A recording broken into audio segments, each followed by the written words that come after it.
Bonjour. Bonjour à tous. D'accord, donc nous allons toujours maintenir les consignes. Horaire 9 heures, les règles de prise de parole et également le micro. Pour la brise glace de la journée, nous allons laisser la parole à certains pour l'histoire du prénom. Donc, donnez-nous l'histoire de votre prénom. Chaque collègue raconte en 1 minute une histoire en rapport avec son prénom ou le choix de ce prénom. Bodjan, je commence par Bodjan. Le prénom ou le nom? Le prénom. Ah, le prénom. Omar, c'est un des compagnons du prophète, paix et salut sur lui. D'accord. Bonjour tout Mia? le monde. Oui, bonjour. Moi, Richard. mon prénom Richard, ça vient de loin. Hein. C'est un grand-parent qui, dès ma naissance, quand ma vie, il a dit, ah non, non, cet enfant, on doit l'appeler Loussard. Lui, il a dit Loussard, parce que oui, il ne savait pas prononcer Richard, mais c'est le nom qu'il préférait, et c'est comme ça que c'est parti. Ah, d'accord. Donc, on m'a appelé Richard. Le prénom, c'est Richard. Le Richard. Richard. Voilà. D'accord. Mba? D'accord, Mba, je préfère parler du nom. D'accord. Ok. Chez nous, déjà, Mba veut dire le père. Dans ma langue, n'est-ce pas, ma langue vernaculaire, Mba veut dire le père. Et moi, dans la famille, dans la généalogie de ma famille, je représente le grand-père, c'est-à-dire le père de mon père, mon grand-père paternel. Donc, c'est lui, c'est son nom que j'ai repris dans la famille. Le défunt, bien sûr, décédé depuis plusieurs années, quoi. Donc, chez moi, c'est ça. D'accord. Bien, bien noté, bien compris. Oliswa? Si, mon prénom c'est Houli et Soua dans la langue malgache. Houli, ça veut dire avoir les cheveux frisés. Et Soua, c'est un adjectif qui équivaut à bien. Donc, paraît-il que lorsque je suis née, j'étais censée avoir les cheveux crépus, mais c'était des petites bouclettes. Donc, c'est pour ça qu'on m'avait appelée comme ça. Voilà mon histoire. D'accord. Ok, bien noté. Donc, c'était pas par hasard. Merci. Un autre? Amadou, je Amadou, veux d'accord? parler? Je veux parler? Oui, allez-y, Diouf. Voilà, moi, mon prénom, c'est Amadou. C'est une déclinaison du nom du prophète Mohammed sallallahu alayhi wa sallam. Mon vrai nom, c'est Mohamed. Mais avec la déformation locale, Mohamed est devenu Amadou. Au niveau de certaines ethnies, c'est devenu Doudou, Mamadou, etc. Tout ça, c'est le nom du prophète Mohammed. Et mon nom complet, c'est Mohamedou Mustafa, c'est-à-dire Mohamed l'élu. Voilà, mais lors des déclarations, tout a été déformé, on a mis Amadou tout court. Voilà mon histoire. D'accord, c'est bien noté. Mais mon nom complet, c'est Mohamedou Mustafa. Bon, avec la déformation locale, on dit Amadou Mustafa. Amadou l'élu. Voilà. D'accord, Amadou. Merci bien. Merci à tous de vous être prêtés au jeu. Nous allons poursuivre. Oui, cher formateur. Oui. Cher formateur, bonjour à tous. Non, je n'ai rien à dire par rapport après ce qu'Amadou Diouf a dit, c'est sans objet. D'accord. pas par rapport au prénom, parce que le prénom, c'est la même histoire. Hein. Voilà, Mamoudou, c'est le nom du prophète, donc il a tout dit. Maintenant, je suis en coupure d'électricité. Je suis sur l'autonomie de mon ordinateur, donc je ne suis pas sûr qu'il va tenir 2 heures. Bon, donc je suis là. Si à un moment donné, je disparais, c'est que j'ai perdu d'autonomie. D'accord. Le courant va revenir en temps. Bon, maintenant, actuellement, là, ça ne va pas revenir. On connaît les fréquences maintenant. Pour aujourd'hui, Ça va pas revenir avant 15 heures. Voilà. On a de longues coupures, là. Le programme est établi, quoi. D'accord. Pour l'instant, tu es avec nous. Ouais, je suis là. Je suis là. Mon ordinateur, il est plein, mais bon, il n'est pas très... Oui, il est un peu vieux. Ouais. D'accord. Bien noté. D'accord, donc, le mardi, quand nous nous laissions, il était question de corriger l'exercice en sous-groupe qu'on vous avait donné. Et je pense que pendant le week-end, ou surtout pendant la semaine, vous avez pris le temps de le retravailler. Et donc, je vais demander à 2 groupes, pour des contraintes de temps, on va demander à 2 groupes de présenter et on va restituer ensemble. Quel est le groupe qui se propose de présenter? Si c'est écrit, le groupe va partager l'écran et va présenter son travail aux autres. Je le trouve. D'accord.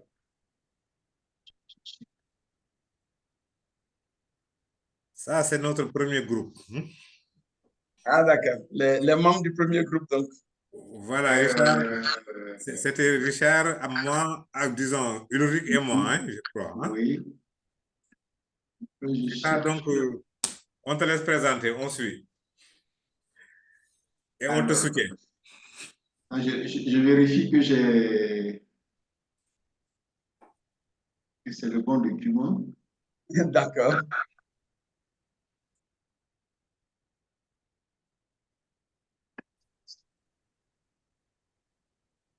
Votre travail.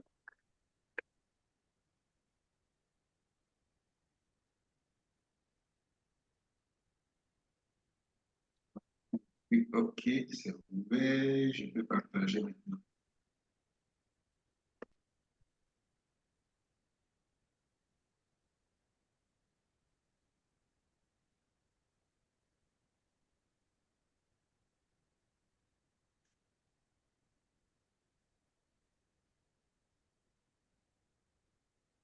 Ok, c'est visible? Oui. Alors, donc, c'est le travail que nous avions donc préparé à 3. Après, on s'est retrouvé avec un groupe en moins. Et puis, finalement, j'ai été amené à partager sur la plateforme. J'espère que vous avez reçu. Et donc, j'avais précisé au-dessus, participant Richard Meyer, mais c'est le travail du groupe. D'accord. Alors, donc, la première partie, la première question, il s'agissait de compléter le tableau. Enfin, je relis la question. Donc, sur la base des coûts de production de l'année précédente, préparer un budget de production pour l'entreprise qui pourrait lui permettre d'augmenter sa production de 150%. Bon, il y avait un débat sur les 150%, mais ça a été clarifié. Disons, on a eu des consignes après pour qu'on fasse plutôt 1,5 au lieu d'autre chose. Donc, on a multiplié tout simplement, on n'a pas fait tous les détails, on a toutes les valeurs résumées ici. Et dit en termes de mécanisation, au lieu de 720,00, il fallait plutôt multiplier par 1,5, puisque l'idée, c'est d'augmenter la production, de passer de 1000 à 1500 kilos à l'hectare. Donc, on a multiplié tous les chiffres ici par 1,5. Donc, en termes de mécanisation, ça nous faisait plutôt 1 000. J'espère que c'est assez grand. Ouais. Donc, mécanisation, on a 1080. Taxes sur les semences, on a 367,5. Herbicide, 259,5. Insecticide, 152. 198,00. Engrais,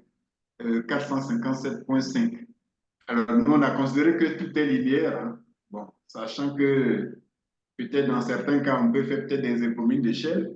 On a considéré une croissance linéaire de tous les facteurs. Donc, on les a multipliés simplement par 1,5, ce qui nous donne un total de 3532,50 pour une production projetée de 1500 kg hectares. Et le revenu brut que ça devait générer, c'est 4650 $ avec une marge brute de 1117,5 $.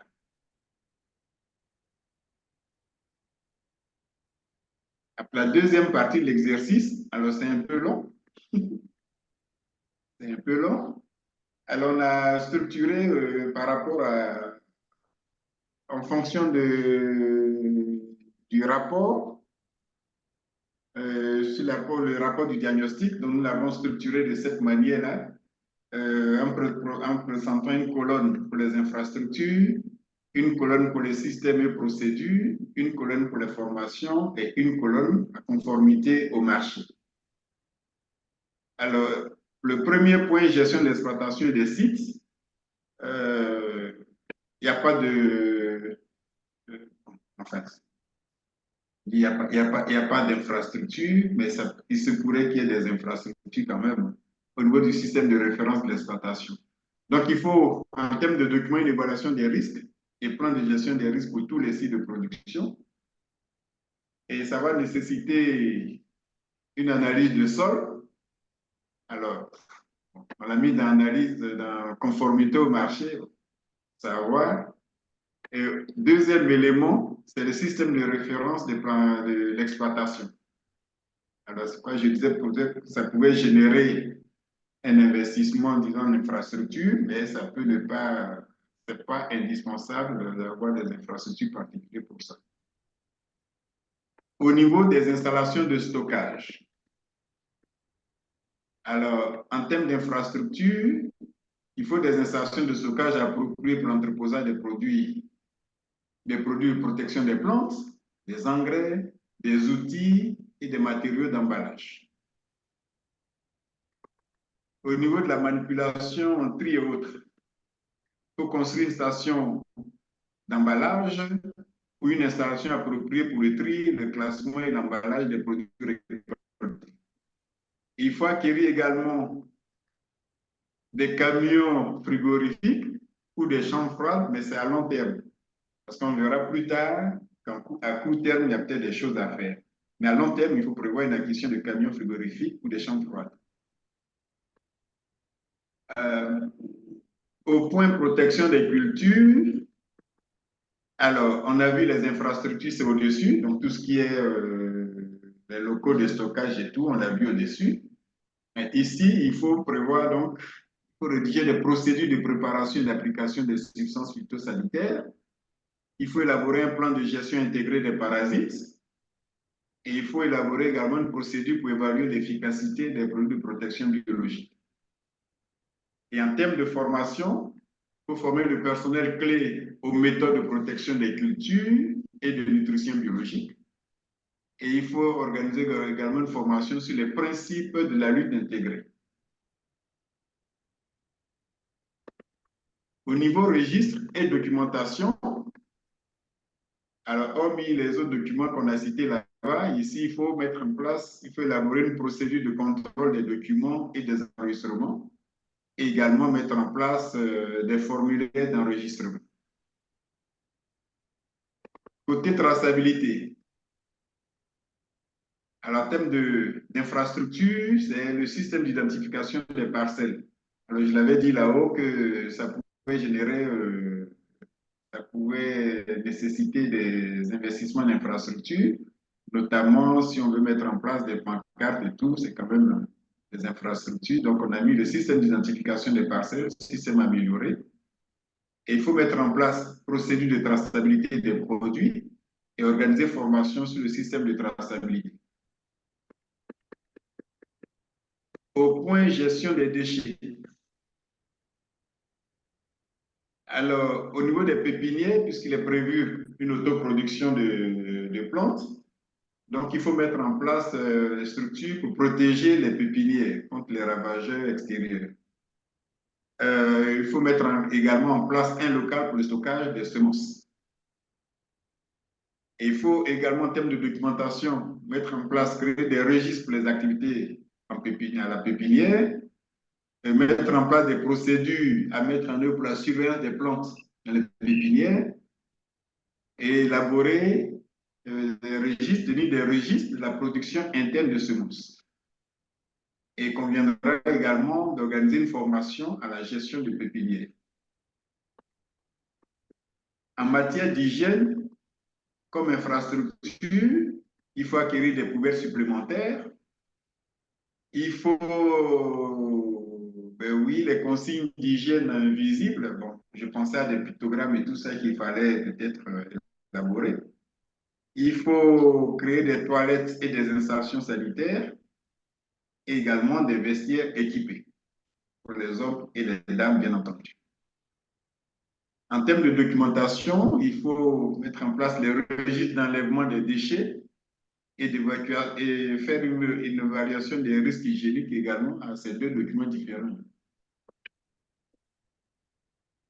Il faut mettre en place un registre d'enlèvement des déchets, il faut réaliser une évaluation des risques hygiéniques et il faut mettre en place le plan de nettoyage et de désinfection de tous les locaux matériels. En termes de formation, il faut sensibiliser le personnel en matière d'hygiène et les former, surtout les cadres, à l'hygiène alimentaire. Et par rapport au marché, donc, il faut mettre en place un accord, donc conclure un accord avec la société de collecte de déchets.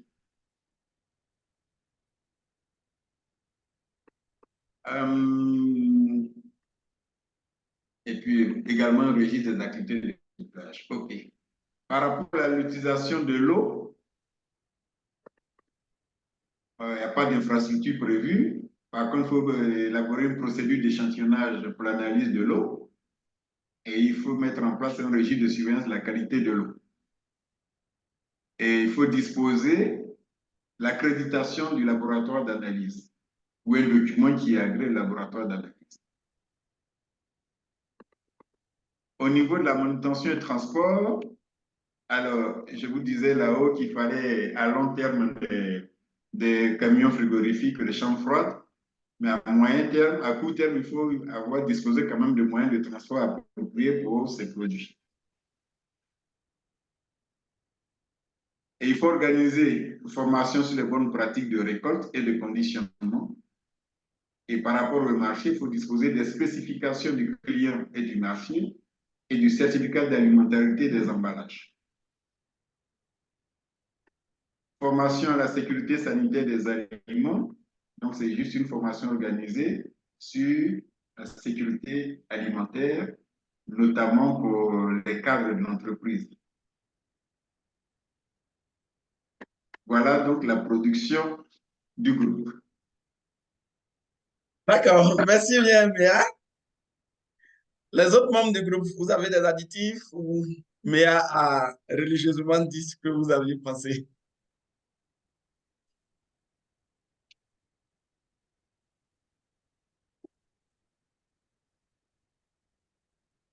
Commentaire du groupe 1?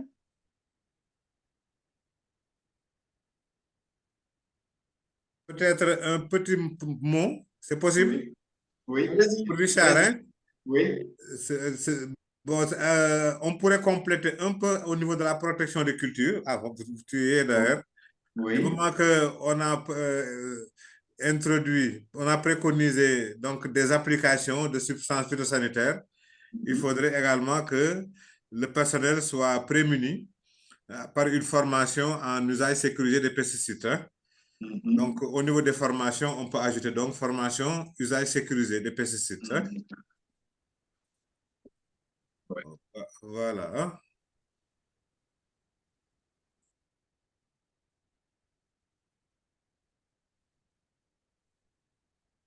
Okay. OK, merci. C'est tout. D'accord. Je vais passer la parole aux autres commentaires.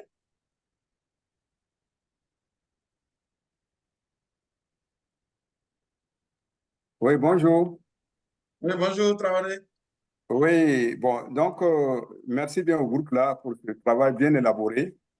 Et nous, la deuxième partie chez nous n'est pas très bien élaborée, et comme ils l'ont fait, mais on l'a traité quand même, c'est pas aussi élaboré que chez eux. J'ai travaillé avec Amélie Bio, et à un moment donné, on a été rejoint par Moussa Ndiang aussi, qui est réparti à un moment, bon, on n'a pas très bien compris. Mais j'interviens juste par rapport aux choses que nous avons en commun là, et pour les calculs là. Nous avons fait exactement la même chose qu'à une exception près, et c'est ça que je voudrais voir la pertinence de ce que nous avons fait. Par rapport à la mécanisation, et nous n'avons pas exactement fait ce qu'ils ont fait, parce que si bien qu'on se trouve avec une marge brute de 1177,5, qui est un peu différent de ce qu'ils ont trouvé, parce que simplement nous avons estimé que la première rubrique disait nettoyage de la culture précédente. Bon, sur les 5 hectares qui vont être ajoutés, il n'y avait pas de culture précédente là-bas. Donc, nous avons reconduit les 120 pour le nettoyage de la culture précédente. Maintenant, c'est au niveau du labour. Il faut maintenant labourer 15 hectares au lieu de 5, et au lieu de 10. C'est là qu'on a fait l'addition. Voilà, donc c'était pour voir la pertinence de notre réflexion. Nettoyer la culture précédente, pour les 10 hectares, ça coûte 120. Bon, mais sur les 5 hectares, il n'y a pas de culture précédente, puisqu'il met ça nouvellement en culture. Voilà, merci. Ouais. D'accord, merci bien Traoré. Ce qui voudra dire que pour faire le budget, il faudrait, c'est vrai que là, c'est de façon linéaire, mais sur le terrain, il faut aussi regarder la réalité. Ici, je vois que dans le groupe de MEA, vous avez continué la production sur 1 hectare, n'est-ce pas? Les 1500, là, vous les avez produits sur 1 hectare. Ah, je pense que c'est sur 1 hectare 5, non? Là, vous avez mis 1 hectare. Ah oui. Oui, 1500 kilos, oui. Oui. 1500 kilos à l'hectare. Oui, en effet. Effectivement, c'est 1 hectare. Ici, Donc, on a donné le rendement à l'hectare au niveau de l'énoncé. Ici, il faut voir la fiche technique. Plutôt, il faut voir l'itinéraire technique. Parce que dans l'énoncé, vous allez voir qu'au niveau des semences, on vous dit qu'on ne peut cultiver que 5 semences, 5 kilos à l'hectare. Et donc, si vous êtes dans un itinéraire technique où on ne peut faire que 5 kilos à l'hectare, vous voyez que vous serez obligé de... C'est sûr, quel est le paramètre sur lequel vous allez jouer? Vous serez obligé d'augmenter la terre, la surface. Oui. Et dans l'énoncé, on dit que l'entreprise a plus de 25 hectares, je crois. Ah oui, bon, c'est l'autre. Au niveau du rendement, même au niveau du rendement, ils ont dit 1000 kilos à l'hectare, mais ça peut être le rendement agricole. Hein? Ouais. Voilà, donc c'est de voir est-ce que c'est vraiment sur 1 hectare qu'on va continuer la production. Et c'est fonction aussi de la culture, des performances de la culture. C'est bon? Mais les deux sont possibles. Oui, les deux sont possibles, comme je le dis. Mais bon. Il est possible d'intensifier et d'augmenter les rendements, comme il est possible d'augmenter les superficies. En fonction de la culture, en fonction aussi de son itinéraire technique. Et puis en fonction de son rendement. Effectivement. Ouais. En fonction de On certains a deux paramètres. facteurs, on peut jouer sur l'un ou l'autre ou sur les deux à la fois. Maintenant, dans votre travail, je n'ai pas vu de certificat. Dans ce qu'on a... Oui. Dans la liste des documents... La conformité au marché. C'est vrai. La fin, on devait faire une certification. Le dernier point. Oh, c'est une question, hein, ça vous de voir. Vous ne pensez pas que c'est intéressant ou c'est important d'avoir un certificat? Voilà. Ah oui. Effectivement. Mais quand on lit le document de référence, on ne peut pas parler de certificat, mais bon, c'est vrai que c'est la finalité. Effectivement. La finalité, c'est d'avoir le certificat. Parce que le travail que vous faites, c'est pour ressortir le coût supplémentaire. À la finalité, c'est le coût supplémentaire que vous allez ajouter sur le coût de production. Et donc, si vous ne prévoyez pas le certificat, la difficulté ici, c'est quoi? C'est que vous ne pourrez pas chiffrer. Vous ne pourrez pas chiffrer les honoraires de l'organisme de certification, les honoraires de l'audit interne, les honoraires du contrôle interne. Oui, ça c'est certain. Voilà. Donc, on le mettrait où? Ben, je vais l'ajouter quelque part à la fin. D'accord, effectivement. Je crois qu'on en avait parlé, hein? On avait parlé de certification à la fin. Oui. Il faut ajouter le coût de la certification. Bon, la certification, après le coût. Parce que tout ce que vous avez énuméré, derrière, vous allez évaluer le coût. Hein? Oui, bien sûr. Au niveau de la formation, il faut évaluer le coût. Bien sûr. Au niveau des installations, il faut évaluer le coût. Au niveau de l'équipement, il faut évaluer le coût. Et même au niveau documentaire. Ouais. L'entreprise peut être dans un environnement où ils n'ont vraiment pas de compétences internes. Ouais. Ouais, au niveau documentaire, Richard, hein? Ils peuvent avoir besoin d'être accompagnés. Hein? Voilà. Et donc, s'ils se font accompagner naturellement, il y a un coût. Ouais. C'est ça. Richard, tu Oui. penses qu'on peut ajouter à la dernière ligne? Oui. Là, on parle de formation de système de sécurité sanitaire des aliments à ce niveau. On peut ajouter également une formation sur le SMQS. D'une manière globale. La formation sur le référentiel lui-même. La mise en place d'un SMQS. Ouais. Complet. Système de management de la qualité sanitaire. Voilà.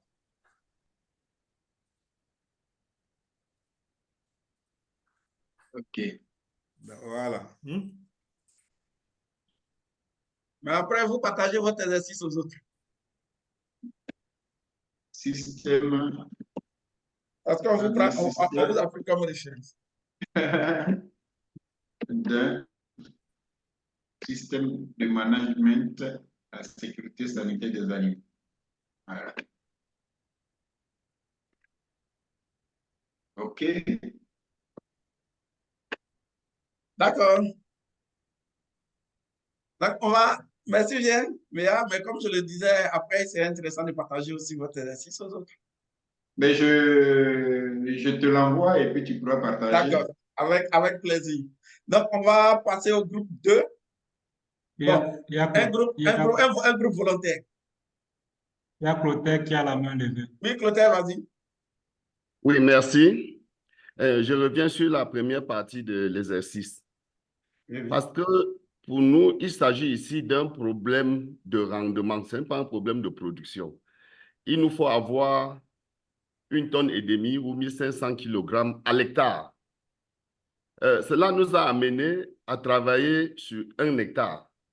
Et maintenant, pour les travaux de préparation de la mécanisation, nous avons pensé que l'entreprise peut utiliser les mêmes moyens pour continuer à labourer ces 1 hectare. Donc, nous n'avons pas fait varier ces paramètres-là. Nous avons joué justement sur un paramètre tel que peut-être, bon, la semence, nous n'avons pas vu, parce que si on avait vu, on pouvait vérifier si, selon l'itinéraire technique, 5 kilos pouvaient être suffisants pour 1 hectare. Nous avons joué, par exemple, aussi, nous avons pensé aussi jouer peut-être sur la fertilisation, pour voir si les 100 kg de NPK qu'ils ont utilisés étaient suffisants ou pas.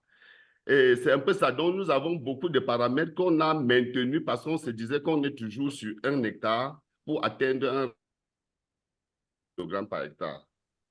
Donc, nous n'avons pas joué sur tous les paramètres, comme a fait le groupe de Grand Richard. Et nous avons pensé que certains paramètres doivent rester fixes et d'autres peuvent varier pour qu'on atteigne ces rendements. Je ne sais pas. Et je vois cette réflexion-là, c'est vraiment...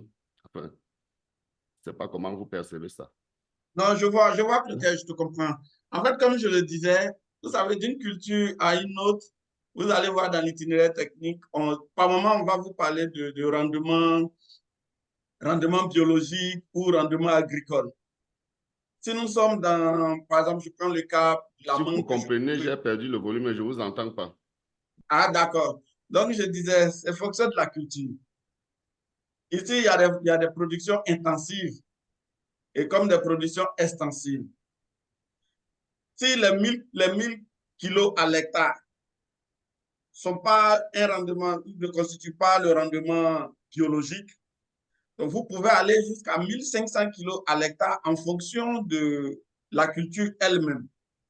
Mais il y a des cultures dans lesquelles on va vous dire 10 pieds à l'hectare, comme ici, quand tu prends le cas de la mangue, on va te dire 10 pieds à l'hectare. Au-delà de 10 pieds à l'hectare, tu vois que le rendement commence à baisser. Et donc, dans votre exercice ici, on vous dit 50 kilos de, je crois, 50 kilos de semences, 5 kilos de semences à l'hectare. Est-ce qu'on peut aller au-delà de 5 kilos de semences à l'hectare? Ça, c'est vraiment l'itinéraire technique qui pourra vous le dire. Et donc, ne vous focalisez pas sur... Ce qu'on voudrait dire, c'est qu'il faut varier les facteurs de production, il faut varier certains paramètres.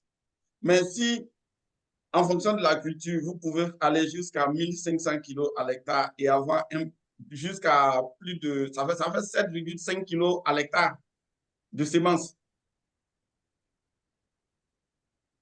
Vu que selon l'exercice, pour faire les 1000 kilos à l'hectare, ils avaient besoin de 5 kilos de semences à l'hectare.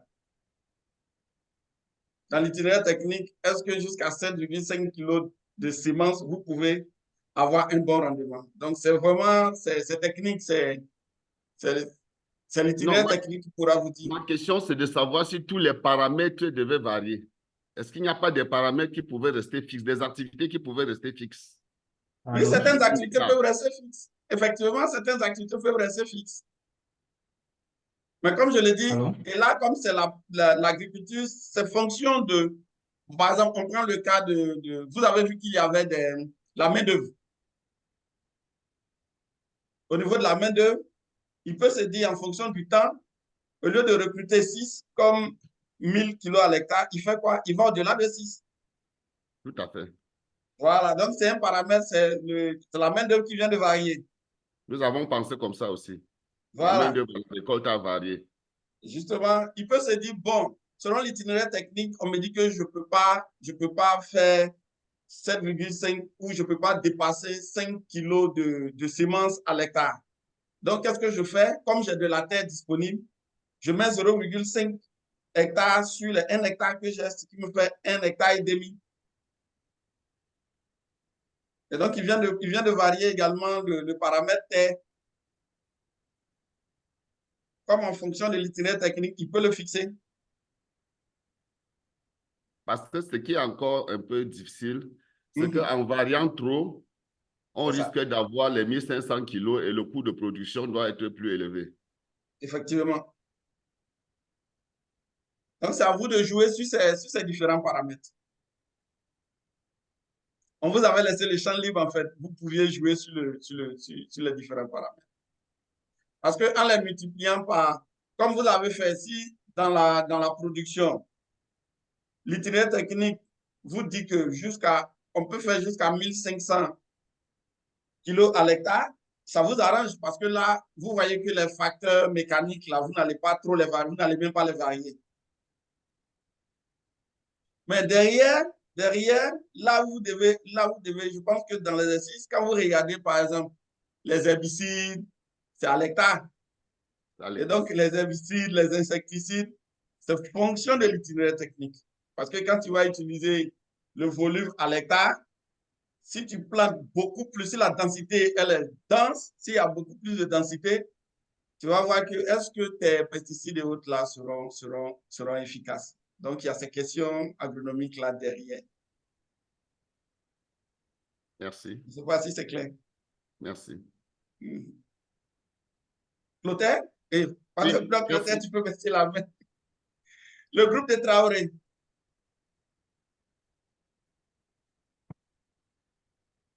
On ne vous dit pas de varier tous les paramètres.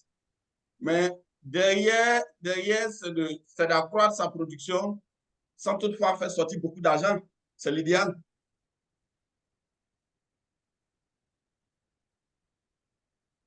Le groupe de Traoré, ta batterie va lâcher. Donc, il faut faire faire. Oui. Non, je suis encore là. D'accord. Vous nous interpellez pour? Votre présentation. Ah, bon, c'était. Est-ce qu'Amélie est en ligne? Il n'y a pas de problème. Je vais partager. C'était Amélie qui devait le faire. Je vais partager ça.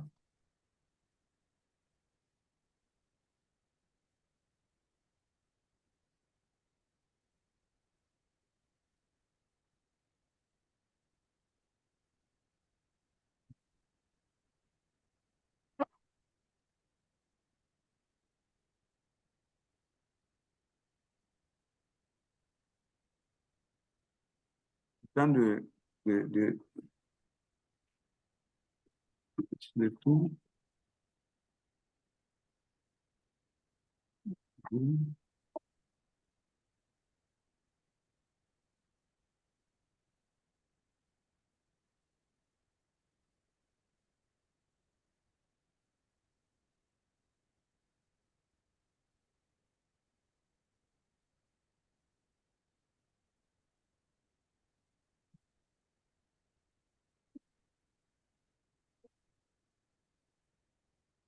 Arrête.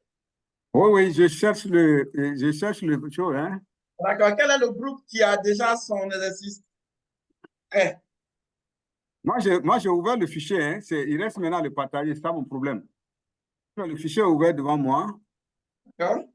Maintenant, j'ouvre le partage d'écran et je cherche c'est le dossier, je cherche pour l'ouvrir, quoi. C'est ça qui m'emmerde un peu. Pas grave.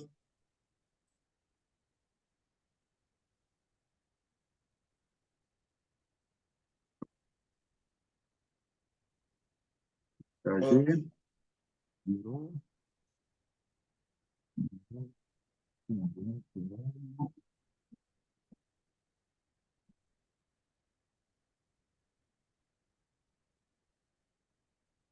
Voilà.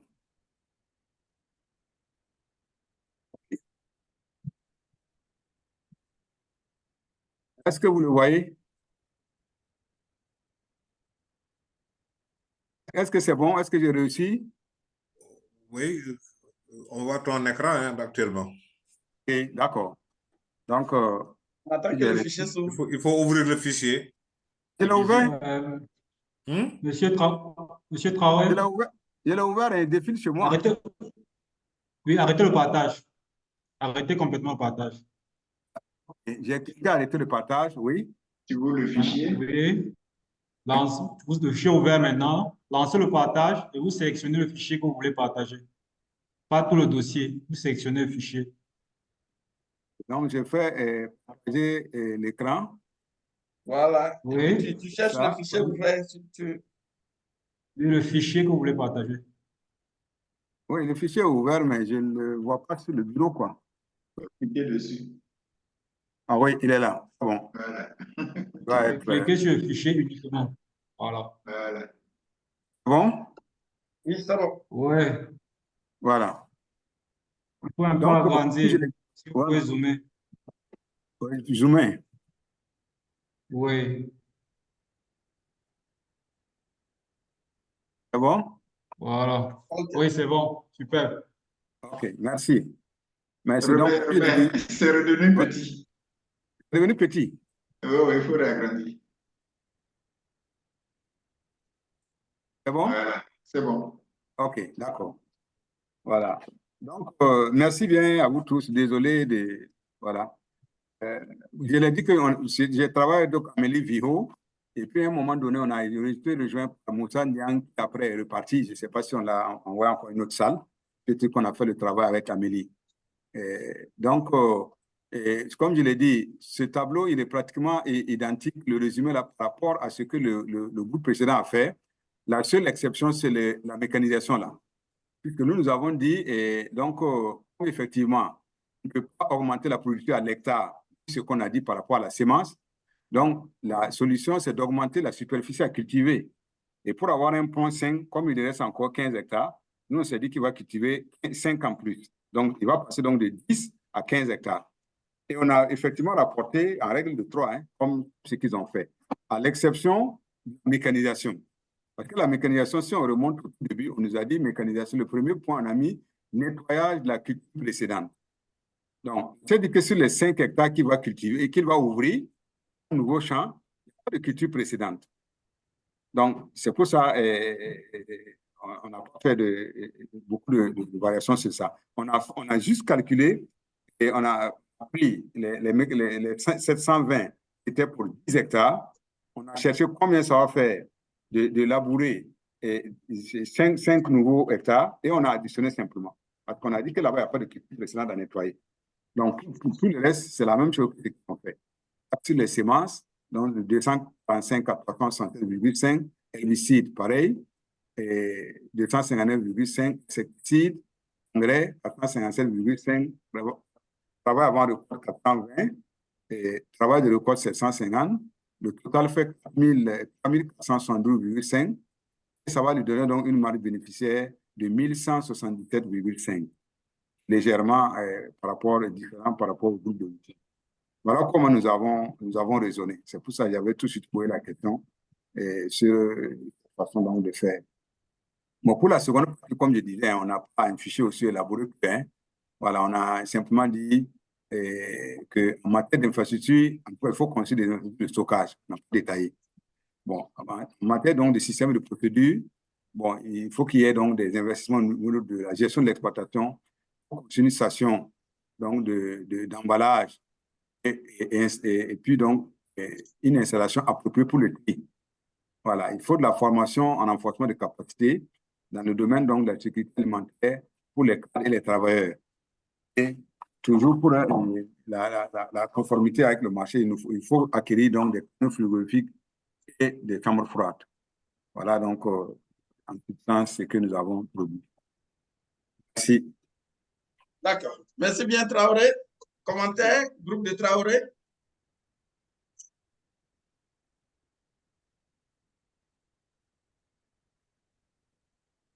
D'accord. Donc, Traoré, c'est bon? Oui, je voulais commenter un peu.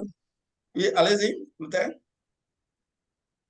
Oui, selon sa présentation, je nous ai dit qu'il travaillait sur 5 hectares. Mais je n'ai pas vu à la fin multiplier la production, le rendement par hectare par 5. Non, nous avons dit qu'il a travaillé, donc le budget que nous a présenté, c'est pour 10 hectares. Nous, on a fait un budget, donc il va travailler sur 15 hectares. Parce que nous avons dit qu'il ne peut pas augmenter la semence à l'hectare, selon ce que nous a dit déjà. Donc, la seule façon d'augmenter son rendement, c'est d'augmenter la superficie. Parce que comme il en a en réserve, 10 autres hectares en réserve, parce qu'il en a en tout 25, il a cultivé 15, donc il a une réserve de 15. On s'est dit qu'il va 5 pour ajouter. C'est le coût additionnel de ces 5 hectares-là. On a pris, mais on a ajouté sur les 10. Donc, c'est pour 15 hectares, en fait, que nous avons ici. D'accord. Ça veut dire que Vas-y. Bon, vas-y, Ma. Non, je dis juste là, normalement, au niveau de la production attendue, on pouvait mieux faire le calcul pour voir bien la différence entre le coût de production, bien la rentabilité, la marge brute. La marge brute, si on considère que dans le premier cas, on est à 10 hectares, on fait une simulation à 15 hectares dans les mêmes conditions. Et en prenant le deuxième cas, on verra que la marge brute est plus importante que ce qu'on est en train de voir là par hectare. Voilà, effectivement, ce que tu dis n'est pas faux. Et donc, derrière, dans l'objectif, c'est de réduire le coût de production. C'est ça. Mais en réduisant le coût de production, ne vous mettez pas dans un schéma où vous condensez certaines choses qui, à la fin, vont agir sur le rendement. Parce qu'en réduisant le coût de production, derrière, ce qu'il faut se dire, c'est en réalité, quelle est la densité de production? Que dit l'itinéraire technique sur ces rendements à l'hectare? Et ici, bon, comme nous sommes en plantation, mais pour les entreprises, par exemple, d'exploitation qui n'ont pas de champs, elles vont plutôt parler en termes de bilan matière, où elles vont parler en termes de nombre de producteurs pour s'assurer effectivement que leur production soit celle qu'elles souhaitent pour pouvoir se faire certifier. Mais ici, dans l'exercice, on vous a laissé vraiment le champ de varier le facteur de production que vous voulez. Vous pouvez varier la main-d'œuvre, vous pouvez varier la terre, vous pouvez aussi maintenir la terre si la densité de production peut aller jusqu'à 1500 kg à l'hectare. Vraiment, on vous a laissé en fait ce choix-là de jouer avec les facteurs de production. Mais dès l'instant que vous jouez aussi avec les facteurs de production, que cela accroît davantage le coût de production, c'est clair que votre marge brute sera faible. D'accord, Traoré. Oui. Tu peux arrêter le partage. OK, c'est fait. On est à 9h51. Bon, on vous avait aussi, qui n'est pas forcément la meilleure correction.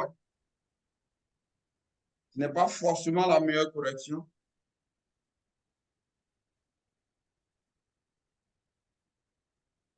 D'accord, donc ici, sur la base des coûts de production de l'année précédente, préparer un budget.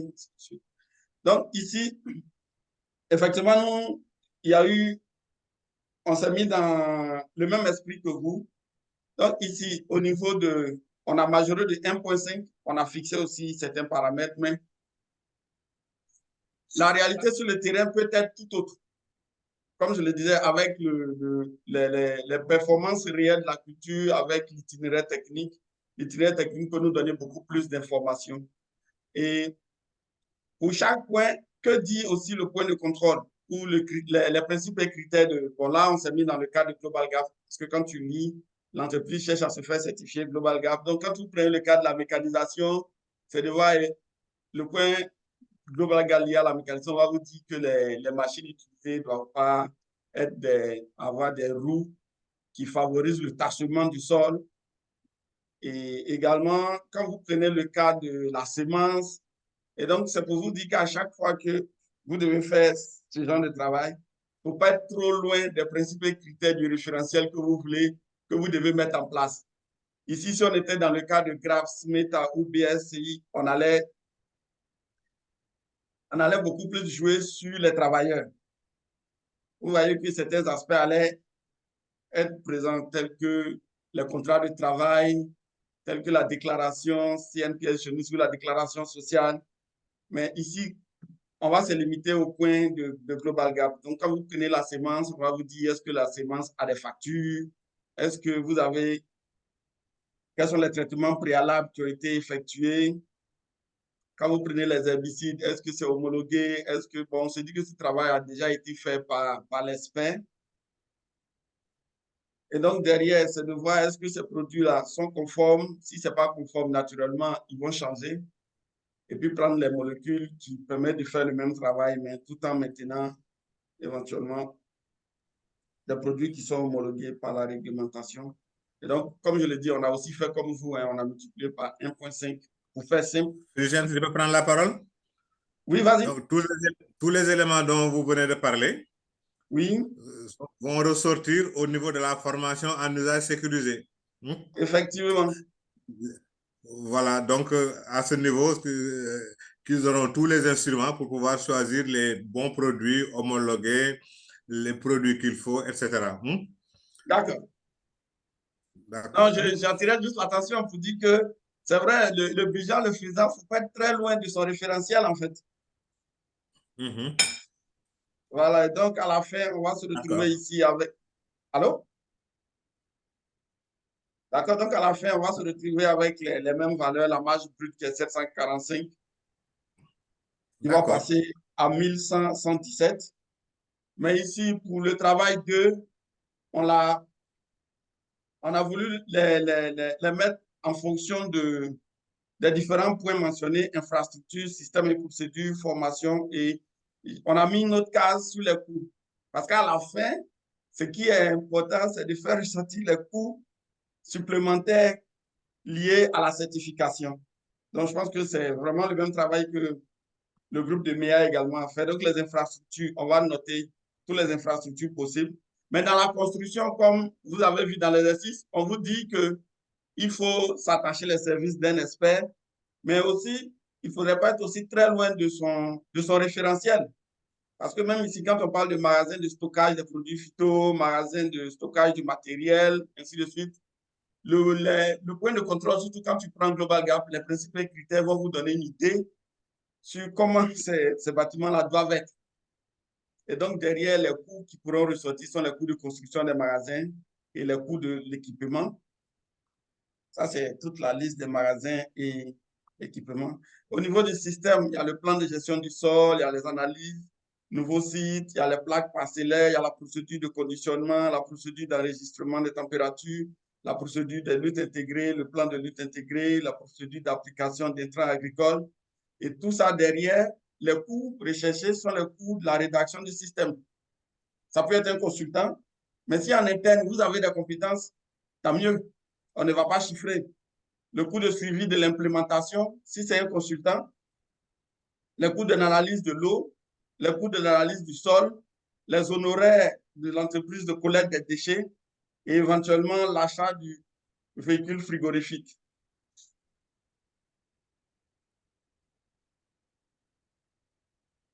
Au niveau de la formation, vous avez énuméré la traçabilité, l'usage sécurisé des pesticides et les intrants, les bonnes pratiques d'hygiène pendant la récolte, le conditionnement, la protection des cultures, la lutte intégrée, les luttes intégrées, la santé, sécurité, premier secours. Parce que derrière, on a du personnel. Derrière, on a des produits phyto. Donc, le coût des honoraires des formateurs et le coût de la logistique, qui est un point souvent qu'on ne chiffre pas. Alors que aller chercher le formateur, venir, c'est du carburant. À midi, si les participants doivent manger, ça doit être chiffré, c'est de l'argent. Maintenant, la conformité au marché, il y a la certification, il y a la gestion du logo, parce que la gestion du logo, certains vont te dire de mettre le GGN sur le carton. Certains vont te dire il faut le faire avec des stickers. Et tout ça, ce sont des choses que l'entreprise ne faisait pas par le passé. Et donc, on peut aussi les chiffrer. Le facturier, après la certification, on vous dira que sur la facture, il faut pouvoir mettre certifié Global Gap. Ça se fait avec le cachet ou est-ce qu'il va changer son facturier? Il y a le cachet de traçabilité qu'il faut aussi prévoir. En fait, il faut énumérer le maximum d'éléments possibles qui sont utilisés par l'entreprise et qui, suite à la certification, amènent l'entreprise à faire sortir de l'argent ou à générer des coûts. Donc, les palettes, les analyses LMR, le certificat phytosanitaire. Et donc, tous ces éléments seront budgétisés. Le coût de l'audit. D'abord, il y a le coût de l'audit, le coût de l'audit tierce partie, la logistique pour l'audit, le coût des cartons, le coût des intrants, le coût des palettes, le coût des cachets, le coût des analyses LMR.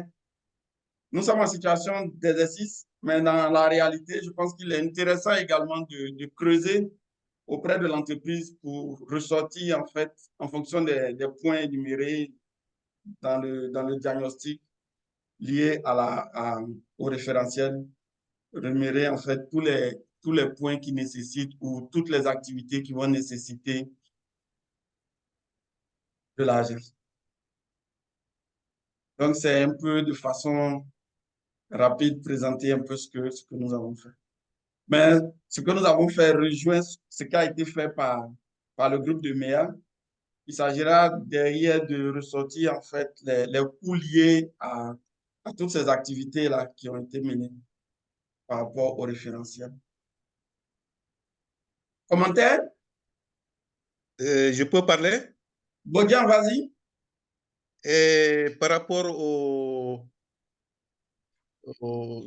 vous mettez les calibrages des appareils de mesure, tels que les appareils de pulvérisation, les balances et autres, à quel niveau vous les mettez? On parle ce sera au niveau de la formation en usage sécurisé des pesticides. C'est là-bas où on parlera de calibrage. Hein? Oui, mais les coûts, où est-ce que vous les mettez? Comment vous les chiffrez? À quel niveau?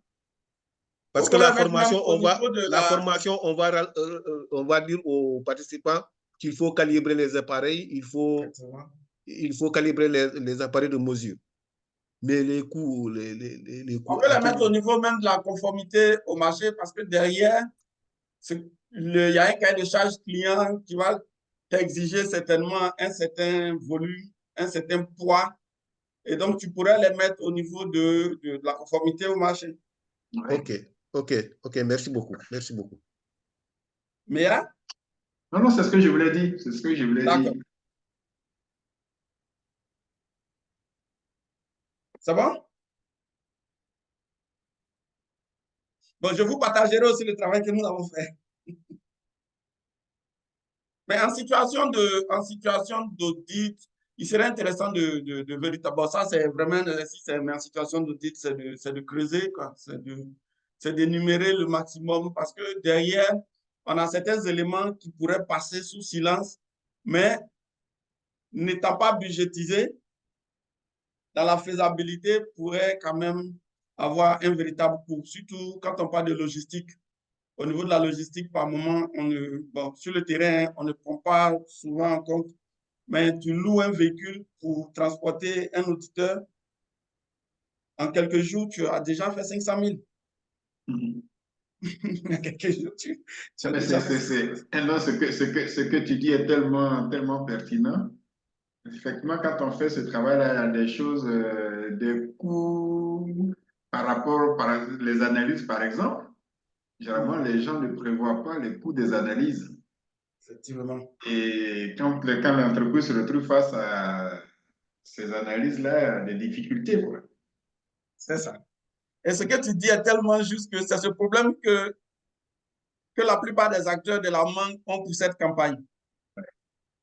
Parce que cette campagne, pour la version 6, le module RMS Global Gap est obligatoire. Et le module RMS exige un certain nombre d'analyses LMR. Quand vous commencez, quand vous avez 28 produits, à partir de 27, 25 et plus, vous devez faire 8 analyses. Par le passé, tu pouvais présenter une seule analyse qui te faisait peut-être 105 000. Maintenant, on te dit de faire 9 analyses, ce qui te fait 900 000. Si ce n'est pas planifié, tu devras rechercher 900 000 de plus, alors que tu as déjà tout ton budget pour ta campagne. Et c'est cette difficulté actuelle qu'ont certains acteurs actuellement pour cette campagne de Côte d'Ivoire. Absolument. D'accord. Donc, on va poursuivre. Mais n'oubliez pas de mettre vos exercices sur la plateforme. Ça nous permet aussi de suivre votre progression. Et comme je l'ai dit, après, on va se partager les... Si le rapporteur le met, hein? Diouf? Je n'ai pas entendu. Non, si le rapporteur le met, c'est en son nom, il y met, quoi. Tout le monde... Non, le rapporteur met, c'est en son nom. Oui. Je crois qu'on avait dit que chacun devait le poster puisque les pages sont personnelles. Voilà. Effectivement. OK. Mais si le rapporteur le met, ça suffit, hein? Non, Diouf, le rapporteur, lui, le met sur sa page. Chacun a sa page, Diouf. Chacun. Sur la plateforme est personnelle. Sur la plateforme, là, chacun a sa page, donc le rapporteur ne peut pas mettre chez toi. C'est toi qui dois mettre aussi, Diouf. Oui. D'accord. D'accord, donc on va continuer. Claude, tu prends la main?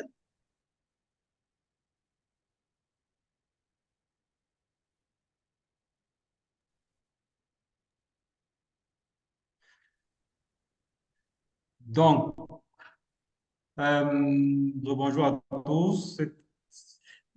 Le fait qu'on ait fait cette première correction est très intéressante par rapport à ce dont on va parler tout à l'heure, parce que naturellement, vous voyez, la prise de décision, on parle de coût, n'est pas toujours évidente. Il n'y a pas de solution toute faite. Le seul enjeu qu'on a, c'est de trouver la solution la plus optimale possible, c'est-à-dire celle qui fait qu'on dépense le moins possible. C'est tout ce qu'on recherche en final. Maintenant, en fonction de ses atouts, c'est-à-dire est-ce qu'on devait jouer sur la terre, par exemple, ou est-ce qu'on devait jouer sur d'autres leviers, par exemple sur le rendement.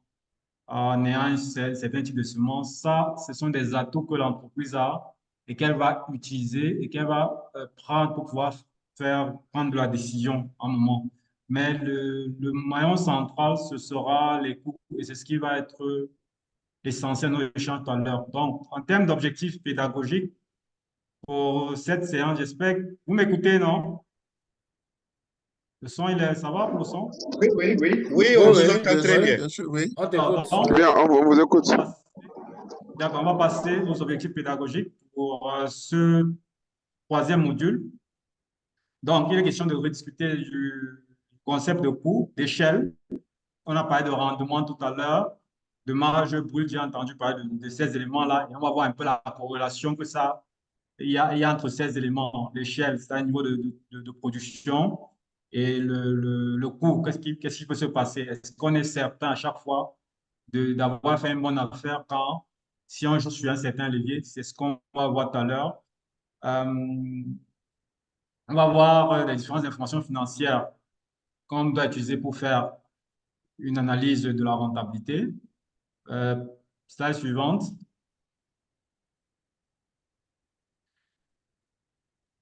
Donc, ça sera peut-être, ça sera pour mardi, ça va préparer une analyse de responsabilité. On va voir ça mardi prochain. Ça sera, mais aujourd'hui, on va, oui, on va parler de l'analyse des options de rémunération et des coûts. Ça, on va voir ça tout à l'heure.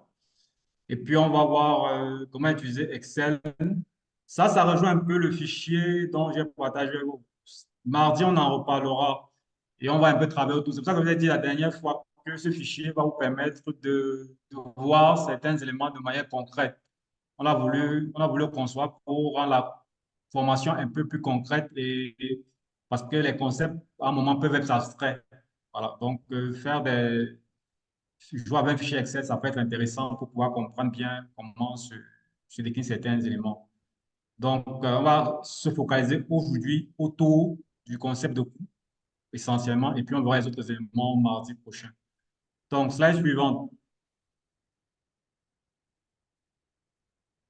Donc, tout à l'heure, comme vous avez vu, les échanges qu'il y a eu dans le travail de différents travaux de groupe, c'est que en tant que vous êtes tous comportés comme gestionnaires, et la problématique, c'était comment faire l'allocation des coûts. Les coûts étant limités, et après, il faudrait pouvoir faire une allocation des coûts qui permet d'avoir le meilleur rapport aux résultats obtenus aux sources allouées. Donc ça sera le challenge. Pourquoi? Parce que là derrière, il y avait des questions liées à la prise de décision. Et comme tout gestionnaire, vous avez donc besoin, parce qu'il y avait dans les commentaires, il y avait des éléments, des zones d'ombre, où les gens sollicitaient des informations complémentaires pour affiner la décision ou l'orientation qu'ils donnaient à l'exercice ou à la proposition de solution qu'ils présentaient. Et c'est exactement comme ça que le gestionnaire va raisonner.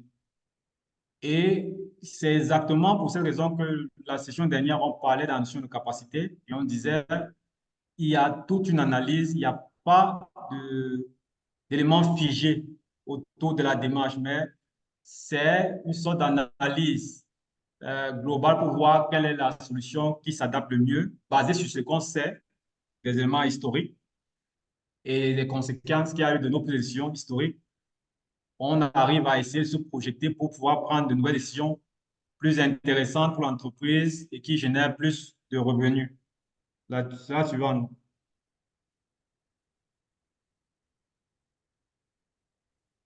Donc, pour atteindre les différentes finalités naturellement, il faudrait, parce que quand on parle depuis d'allocation de ressources, il faudrait que les gestionnaires puissent connaître comment ils valorisent donc l'utilisation de ces ressources-là. Et c'est d'où le concept de coût. C'est-à-dire, on va dire que un coût, en fait, c'est la valorisation de la consommation d'une ou de plusieurs ressources, tout simplement. Slide suivante. Donc, on va commencer d'abord par définir simplement les concepts. Donc, on commence par coût. Le coût, s'il faut donner une définition assez formelle de la notion de coût, on va dire le coût, c'est la quantité monétaire d'une consommation de ressources dans un but précis. C'est-à-dire que quand on engage une ressource, on a un but. C'est-à-dire que ça peut être pour avoir un produit fini, ça peut être pour avoir une prochaine intermédiaire, ça peut être pour une livraison, ça peut être pour acquérir un client, ça peut être... Mais il y a toujours un objectif. Rappelez-vous, au module 1, on a vu les objectifs des entreprises. Donc, il y a toujours un objectif qui va nécessiter qu'on calcule un coût. Et un coût se calcule par rapport à ce qu'on appelle un objet de coût.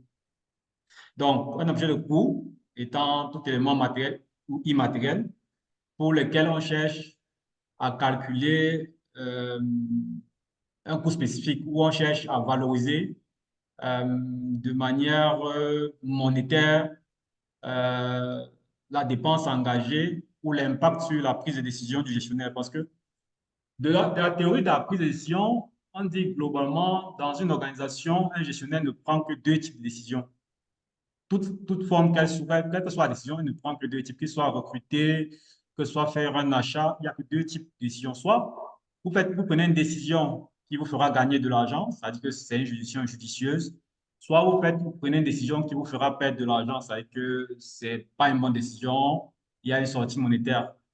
Quelle que soit la décision que vous allez prendre, il n'y aura que ces deux options possibles. Donc, du coup, c'est là tout le challenge de la gestion d'entreprise. Et même quand vous accompagnez une entreprise à ségrégation, vous voyez donc que vous, en tant que consultant, vous allez amener le gestionnaire à prendre une décision qui soit va le faire gagner de l'argent, qui soit va le faire perdre de l'argent. Et en tant qu'expert, il y a un besoin de donner un avis conseil, quand même, d'avoir un regard un peu critique sur la démarche que veut entreprendre l'entreprise quand on parle de certification. Slide suivante. Donc, maintenant, parlons des coûts, parce qu'il y en a qui ont parlé tout à l'heure de la mécanisation. C'était très intéressant, le débat qu'il y a eu autour de la mécanisation, et ça introduit très bien cette classification des coûts-ci. En fait, quand on place les coûts, il y en a plusieurs. Ça, c'est celle qui nous intéresse parce qu'il y en a plusieurs et on va rester focus sur cette classification-ci. On pourra débattre sur d'autres si des questions subsistent ou surviennent pendant la phase des questions. On peut classer les coûts en deux catégories. Il y a les coûts qu'on va classer comme coûts variables, c'est-à-dire des coûts qui vont évoluer corrélativement ou linéairement avec, voilà, pour utiliser le mot qui a été utilisé tout à l'heure, linéairement avec le niveau d'activité. Et il y a des coûts fixes, c'est-à-dire des coûts qui n'évoluent pas forcément linéairement avec le niveau d'activité. Par exemple, la mécanisation tout à l'heure, vos deux avis, les deux avis pourraient se rejoindre. Hein. Si vous avez un tracteur qui peut faire, et ça dépend maintenant de, par exemple, de la mécanisation pour le tracteur. Si vous avez un tracteur, tant que sa capacité, c'est-à-dire que le nombre de superficie qui peut traiter, je vais utiliser ça comme ça, n'est pas dépassé, il n'y a pas besoin de multiplier par 1 plus 5. Ça aurait été un élément qu'il faudrait voir. Maintenant, si vous tombez dans un contexte où le tracteur est limité, c'est-à-dire que par la puissance du moteur, par le niveau, le nombre d'hectares qu'il peut faire à la journée, naturellement, on pourrait penser à envisager d'acheter un second tracteur. Et ça aurait entraîné un coût. Donc, du coup, ces éléments, vos deux années se rejoignent, mais c'est vraiment en fonction de la réalité et du contexte dans lequel on est. Donc, ceci dit, par coût fixe, pour rappel, la dernière semaine passée, on a parlé des capacités, donc par coût fixe, c'est ça qu'on va aborder, tout ce qui est lié à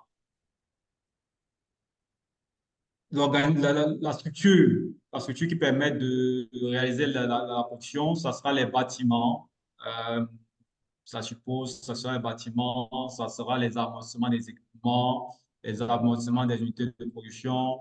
Les coûts fixes, c'est comme des abonnements, c'est-à-dire peu importe le niveau d'activité, que vous ayez travaillé ou pas, à la fin du mois, c'est un coût qui doit être consommé. Voilà.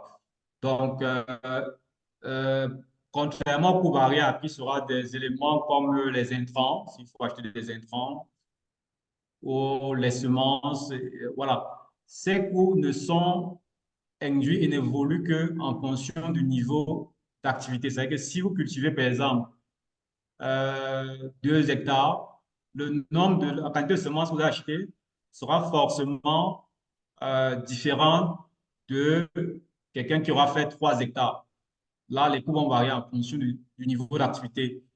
Par contre, maintenant, s'il faut prendre un élément comme le magasin d'entreposage de, mettons, 500 mètres carrés, comme ça, que vous avez occupé, par exemple, 2 mètres carrés, ou tous les 500 mètres carrés, si c'est en location, le loyer, il est le même. Donc, du coup, c'est pour ça qu'on parle de fixe, c'est qu'à la fin du mois, quel que soit le niveau d'activité que vous avez, ou quel que soit le niveau de stockage que vous avez dans le magasin, le bailleur, il vous attend avec un montant fixe. Lui, il n'a pas besoin de savoir si vous avez travaillé ou pas. Et ces éléments sont très intéressants dans les questions d'analyse et tout à l'heure, on va échanger beaucoup autour de ces éléments-là pour voir. Donc, quand vous allez faire tout à l'heure, comme vous a dit, l'enjeu dans les sociétés sorties, les coûts, il serait intéressant par la suite de classer ces coûts pour pouvoir faire l'analyse qui va suivre. Et ça va vous apporter un outil, ma foi, assez simple, mais très, très, très percutant en termes de ce que ça peut donner comme aide à la prise de décision. Donc, si tu peux passer à ça, on va faire, je pense, un petit exercice. Allô, Fulgence? Oui, je suis là. Ça s'était bloqué, mais c'est bon, c'est Donc, passé. on va faire, d'accord, on va faire ce petit exercice-ci ensemble pour être vraiment pratique. Quelle est l'incidence des coûts classés en coûts fixes et coûts variables? Donc, je pense pour la majorité d'entre nous, on a entendu parler des voyages, et puis c'est l'hypothèse d'un vol d'avion qui va se faire entre Dakar et Abidjan. D'accord? Donc, on se dit les coûts liés au déplacement, on va dire c'est un Boeing, ce que vous voulez, et les coûts liés au déplacement du Boeing, c'est-à-dire qu'à l'exploitation du Boeing, coût fixe lié à l'exploitation du Boeing, c'est-à-dire qu'il y a un équipage. Chaque membre d'équipage a un salaire, donc on va payer, peu importe si le Boeing est plein ou pas. Il y a l'amortissement même de l'avion en elle-même, il y a tout ce que vous voulez, qui sont des coûts fixes. On les a chiffrés à 85 millions. Donc, on a aussi un autre élément, notre paramètre économique qui est le prix de vente moyen du billet d'avion. Donc, on dit le billet d'avion, je ne sais pas si c'est la tarification, mais bon, prenons-le comme ça, il est de 350 000. Et puis, on dit maintenant les coûts variables, c'est-à-dire quand vous êtes dans un avion, on va vous servir un repas, par exemple, et tout ce que vous voulez. Si vous n'êtes pas là, on ne va pas le servir, ce repas-là. Donc, ces coûts variables, on les évalue à 10 000. Donc, on vous a séparé en groupes et on va vous donner un certain, pour chaque nombre de passagers défini, on souhaiterait que vous déterminiez le résultat. Donc, pour pouvoir déterminer ce résultat, on va revenir à cette slide. Pour pouvoir déterminer ce résultat, slide suivante, s'il te plaît. On vous a donné tous les éléments, on propose des éléments de calcul. Je ne sais pas si on pourra faire une capture d'écran qu'on va envoyer dans le groupe WhatsApp ou mémoire, mais on vous donne déjà la formule du calcul du résultat. C'est l'objectif final de l'exercice. On vous dit résultat égal à chiffre d'affaires moins coût total. On vous donne la formule du chiffre d'affaires en dessous. Donc, on vous donne la formule du coût total en dessus. Et on vous donne la formule des coûts variables et des coûts fixes. On dit c'est donné à énoncer. Donc, vous avez tous les éléments pour pouvoir calculer le résultat. Reviens à la slide précédente. Donc, on va vous laisser en 10 minutes ou 5 minutes, 5 à 10 minutes pour chaque groupe d'essayer de nous déterminer le résultat qu'il aura en fonction du nombre de passagers qu'on aura affectés à leur groupe. Et puis, on reviendra débattre de ce qu'on aura trouvé en plénière. Donc, je fais rapidement. Tout le monde a vu son groupe, je suppose, parce qu'on en sont devant les groupes. Donc, je fais rapidement la répartition. Est-ce qu'il y a une question? S'il vous plaît, Oui, pour le prix du billet, oui. c'est 3 500 000 ou bien 350 000. Je crois qu'il y a, il y a un 350 000, zéro. 350 000, il y a un zéro qui... Oui. Un zéro qui se balade là. Merci.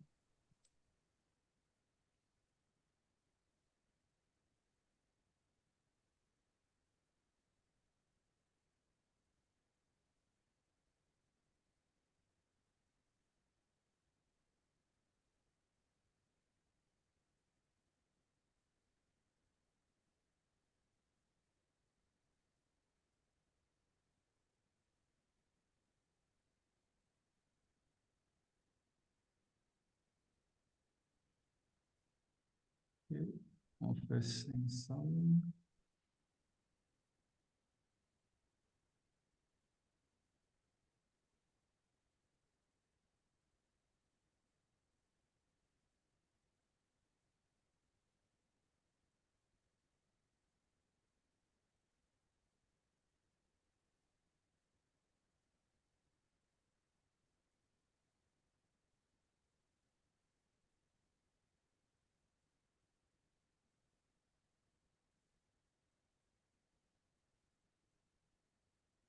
Non, laisse le partage, s'il te plaît. Tu peux me créer ça là.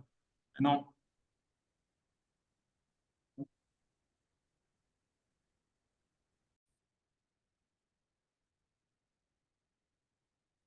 Donc, on va essayer de partager nos éléments de réponse. Le groupe 1, qui travaillait sur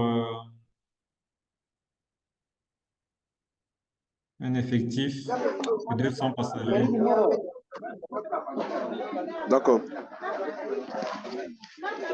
Ok, pour le groupe 1, je peux aller? Oui, allez-y. Voilà, ok, on travaille sur 200 passagers. L'intitulé de l'exercice.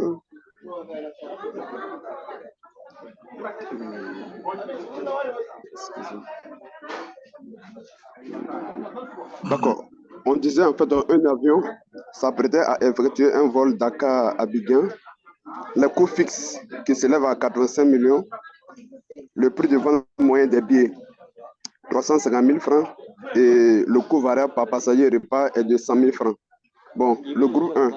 Donc nous avons 200 passagers. Pour le coût fixe, voilà, nous avons maintenu le coût fixe, voilà, qui est à 85 millions. Et pour calculer le résultat, avec les 200 passagers, on a juste multiplié les 200 passagers par le coût d'un billet de 350 000 francs et utiliser les 200 passagers, les multiplier par les 10 000 qui les coûts variables passagers repas. À la fin, comme résultat, nous trouvons en fait, on a fait la sommation de ça et on trouve 157 millions comme résultat de la compagnie. Vous avez fait la somme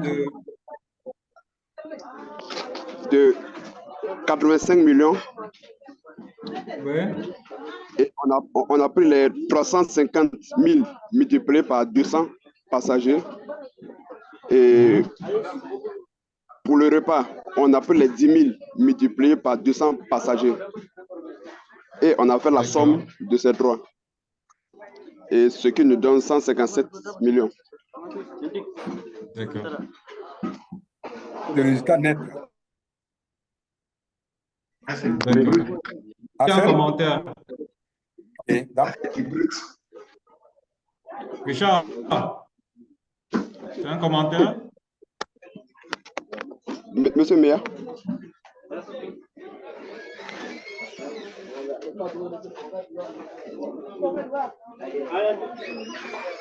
Les maestros. Monsieur Léa? Oh, oui. Allô? Est-ce que vous m'entendez? Oui. Oui, alors, Oui. je voulais poser la question. Est-ce que le groupe 1, c'est le résultat ou c'est un profit ou bien un déficit? C'est plus 150 millions ou c'est moins 150 millions? En fait, c'est plus 150 millions. Est-ce que... Parce que vous avez 200 comme nombre de passagers. Je ne comprends pas parce que nous, avec 225, on a trouvé un déficit. Je pense que... Nous, c'est le brut qu'on a calculé. Le brut, en Oui, fait, attendez. on vous a partagé les formules de calcul aussi, hein? Ah, ça, c'est le En fait, chiffre d'affaires, le coût on n'a total. pas vu.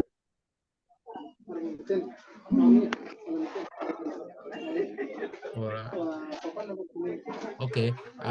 Bon, je pense que vous avez calculé juste le chiffre d'affaires, c'est ça? OK. Non, vous avez additionné, mais c'est une soustraction. Le chiffre d'affaires, c'est un produit. En Et fait, les c'est le dépenses, chiffre d'affaires. voilà. Le chiffre d'affaires, donc le chiffre d'affaires fait 72. Voilà. Et les autres, ce sont des charges, donc des dépenses. Oui. Donc, on doit défalquer. Et vous avez plutôt additionné. Ah oui. Le chiffre d'affaires, c'est vrai. les revenus. Oui, Et oui. bon, on vous laisse peut-être refaire vos calculs. On passe au groupe 2. Et peut-être vous allez revenir avec votre solution aussi. Vous pouvez juste faire cet exercice en attendant. Voilà. Le groupe 2. Oh, oui. Est-ce qu'on peut partager l'écran? Oui, tout à fait. Attendez, j'arrête mon partage. Oui, c'est bon. OK. Merci.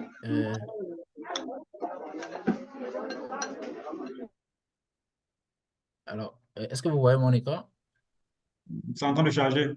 Oui, c'est bon. OK. Alors, le groupe 2, c'était moi-même, Maestro, Vio, Émilie et puis Clotaire. Alors, nous avons eu 225 passagers. Nos coûts fixes, c'est 85 millions, c'est donné. Les coûts variables, c'est 225 passagers fois 10 000. Donc, ça fait 2 250 000. Donc, le total des charges, ceci plus ceci, ça nous fait 87 250 000. Le chiffre d'affaires, donc, c'est 225 passagers fois les 350 000. Le prix du billet, donc ça fait 78 750. Et en termes de total des produits, donc le chiffre d'affaires, c'est 78 750. Donc, le résultat, on a fait ceci, donc qui est le chiffre d'affaires moins le total des charges, ça nous fait moins 8 500 000.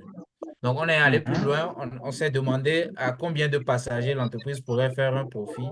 On a vu que c'était 24 pour leur permettre d'avoir. Voilà, merci. OK. Oui, chef formateur. Oui. Oui, je vais quitter encore momentanément. Je vais vous prendre peut-être, essayer de me connecter avec mon téléphone pour la fin. D'accord. Parce que ma batterie a signalé rouge. D'accord, il n'y a pas de problème. Donc, l'antenne a lâché, mais je crois que je vais terminer avec le téléphone. D'accord. Maestro? Oui, je peux arrêter. Non, regarde le partage d'écran. Okay. Moi, ce qui m'intéresse, l'exercice, la démarche, elle est bonne. Ce qui m'intéresse, c'est l'analyse que vous avez voulu faire à la fin. Ici? Oui, c'est ça qui m'intéresse. En fait, c'est toute la question, toute la problématique qu'il faut résoudre. Combien de passagers il faut? Mais dans la démarche, dans la logique, vous êtes planté sur la formule. Mais c'est ça l'objectif que je cherchais. OK. Hein? Oui, et vous allez voir, peut-être on va passer au groupe 3 et puis on reviendra sur comment il aurait fallu faire ce calcul. Quelle est la formule qu'il aurait fallu utiliser pour arriver à c'est un très bon réflexe. Parfait. OK. Merci beaucoup. D'accord. Le groupe 3?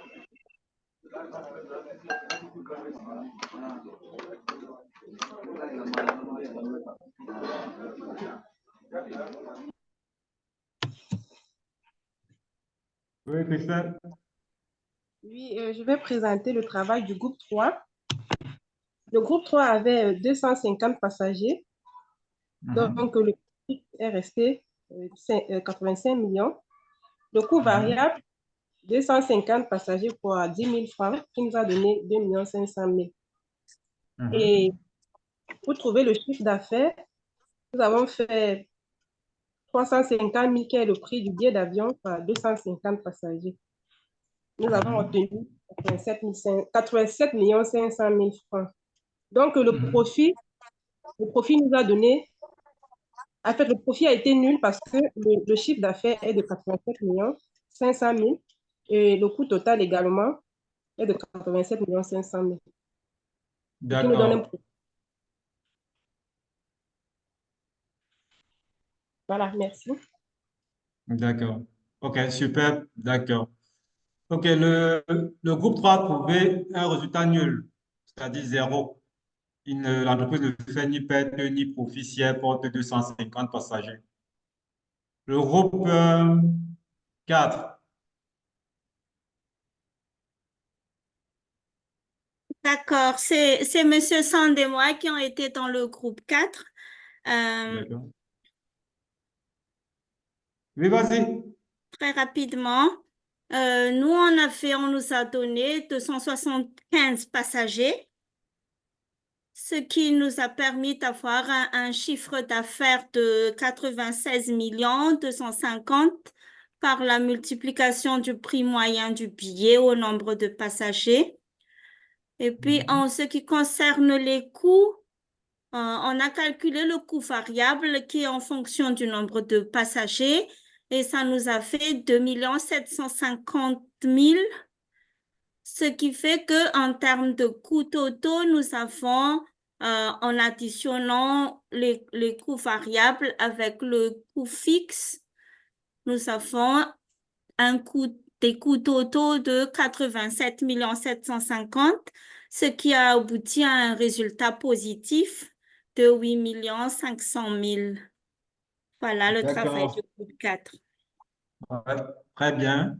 On commence à voir, on commence à voir que pour un niveau de passagers, le résultat peut être positif ou négatif. Et le groupe 5.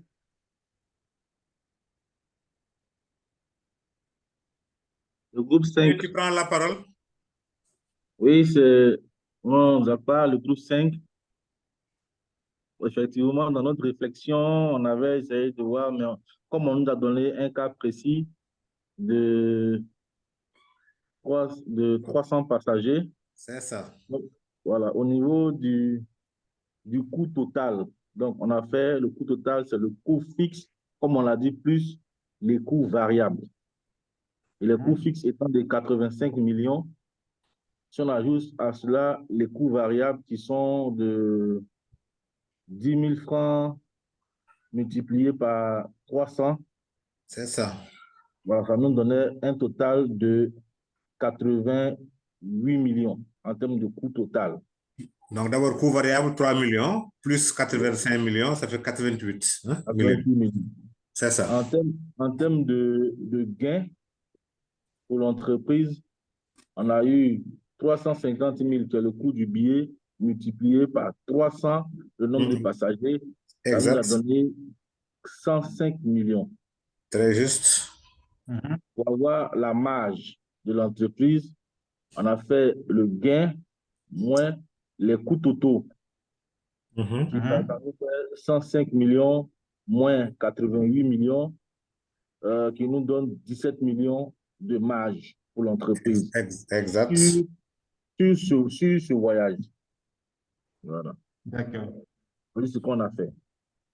Je n'ai pas pu présenter parce que je suis sur mon téléphone maintenant, mon ordinateur est chargé.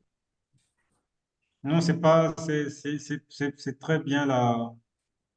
C'était très bien expliqué, donc on arrivait à voir. Voilà, donc je suis revenu, j'ai suivi mon groupe sur mon téléphone. Voilà, donc je suis sur mon téléphone pour le reste de la réunion. D'accord, super.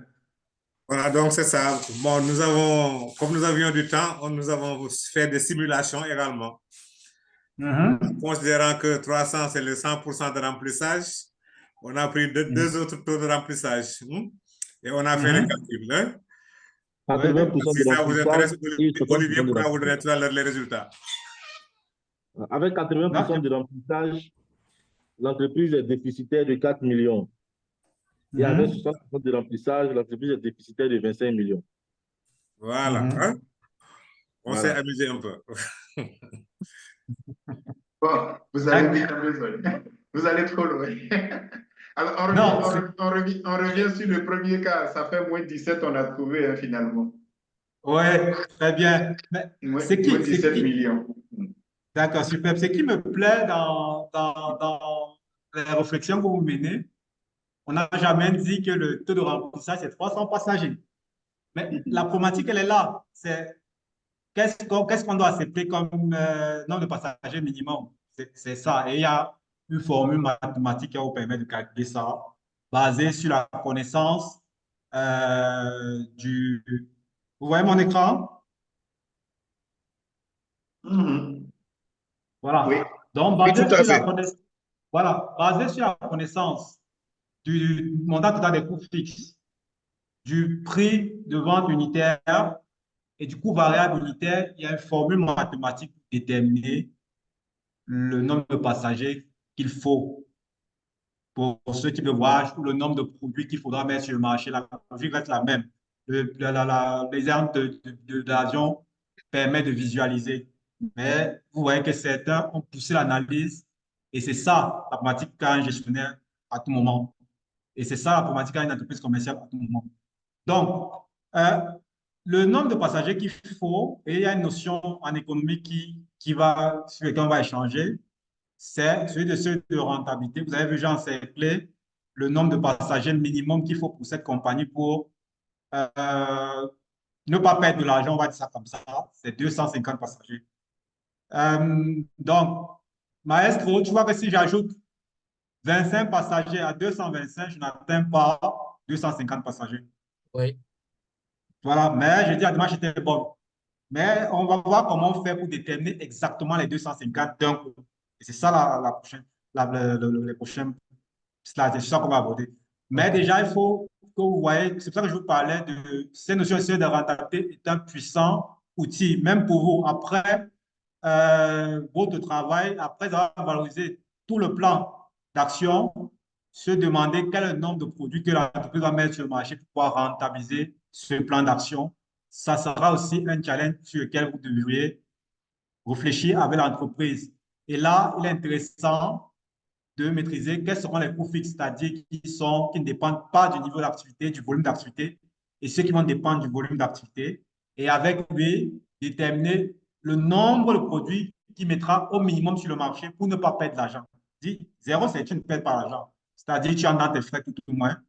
Et au-delà de ce nombre de produits, il pourra commencer à générer un certain bénéfice. Et on va voir que certaines habitudes qu'on voit dans la vie courante sont dictées par ce levier-là. Donc, je passe. Bon, ici, on va revenir sur les questions. Pour les questions de je vais directement d'abord à la suite et puis on pourra prendre les questions à la fin. Donc, avec le seuil de rentabilité, quelle est l'utilité du seuil de rentabilité? Déjà, ça permet de déterminer, et c'est ça l'exercice qu'on a fait, le volume de vente minimum, c'était 250 ici. Ça sera l'un des objectifs, le premier objectif du seuil de rentabilité. D'avoir une tarification intelligente. Regardez que la tarification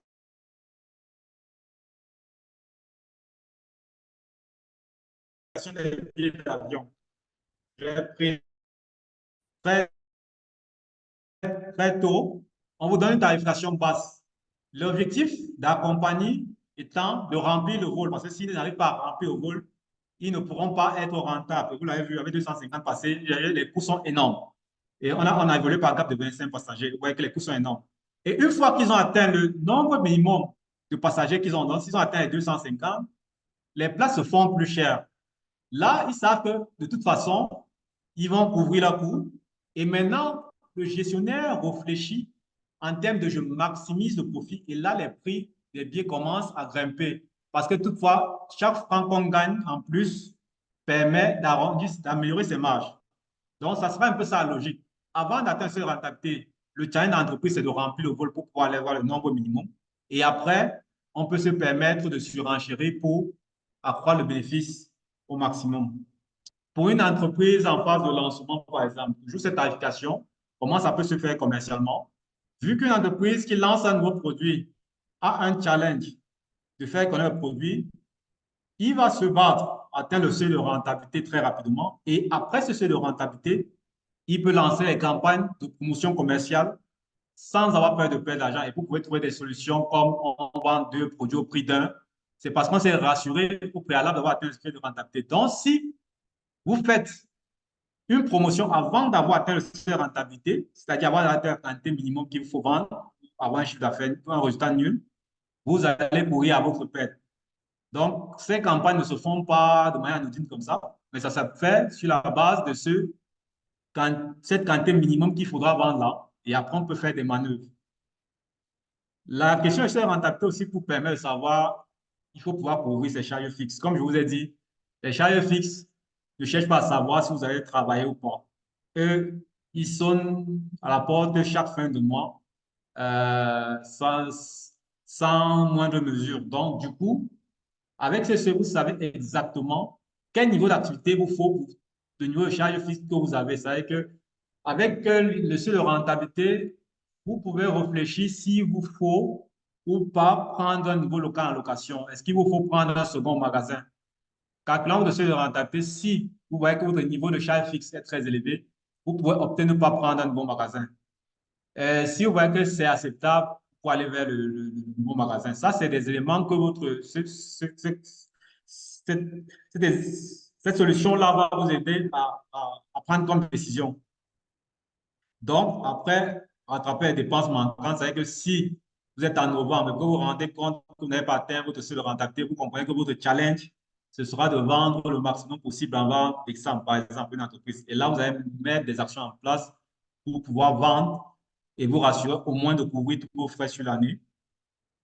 Et puis prendre des décisions intelligentes. Tout ce dont on parle là et tout ce que vous avez essayé de faire, de savoir quelle est la quantité minimum, c'est une décision intelligente pour être au moins certain que la compagnie ne va pas perdre l'argent. Et je vous ai dit, la décision des gestionnaires, ce n'est qu'autour de ces éléments-là. Est-ce que comment je fais pour ne pas perdre l'argent et en gagner? Ça, ce n'est que les 2 décisions possibles que tu peux prendre.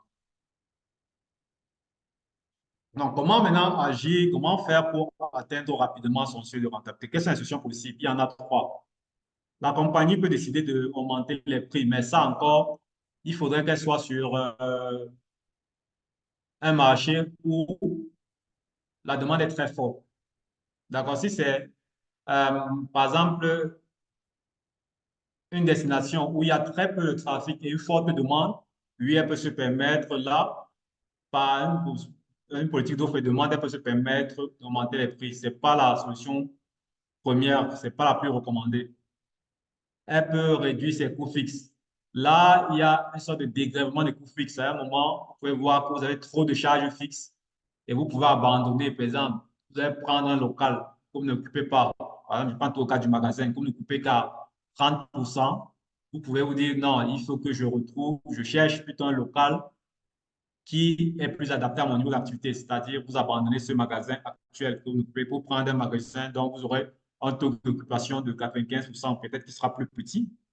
Ça, c'est un exemple de coût fixe où vous défaire de certaines dépenses qui sont fixes. C'est-à-dire que, par exemple, au lieu de peut-être acquérir un tracteur qui va engendrer des coûts de maintenance fixes, par exemple, vous pouvez aller sur une solution de location.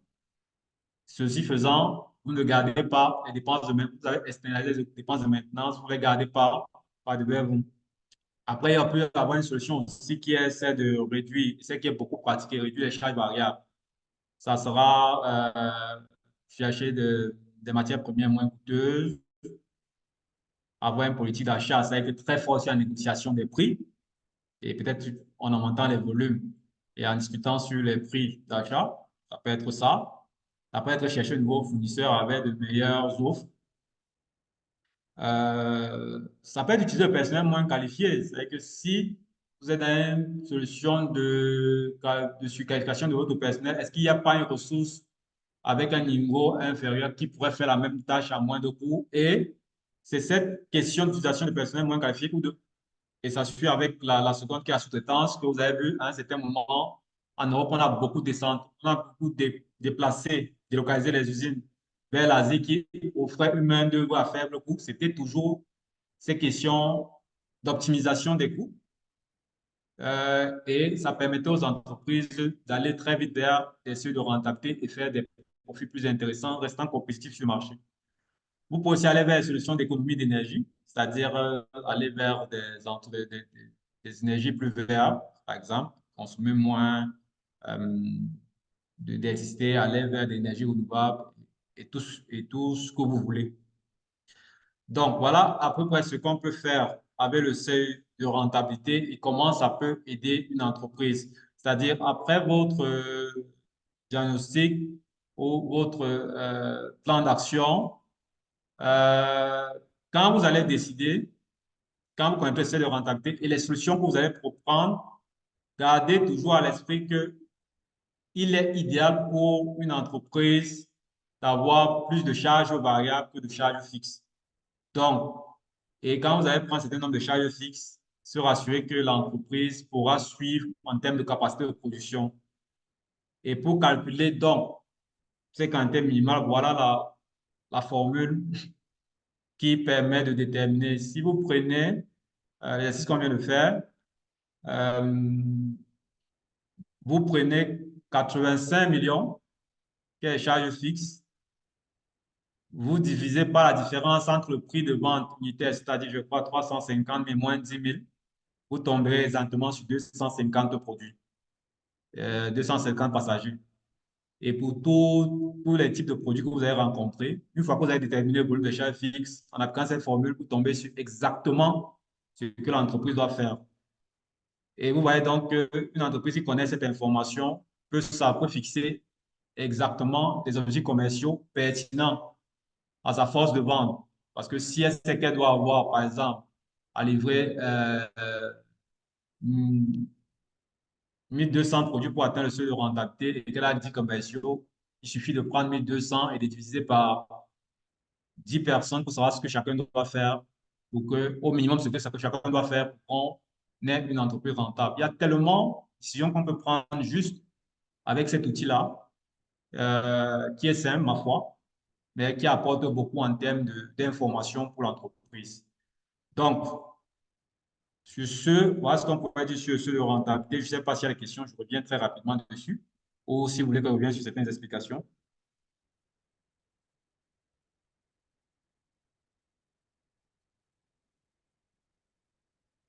Allô?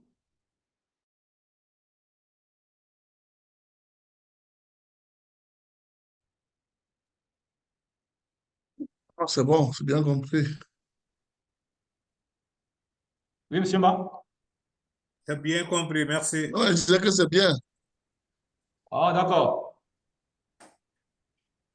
OK, on a dépassé de 7 minutes, donc on va clôturer pour cette session-ci en vous remerciant. Ah, vous avez vu ma note, hein? Oui, J'ai nous envoyé avons. une petite note d'information, hein?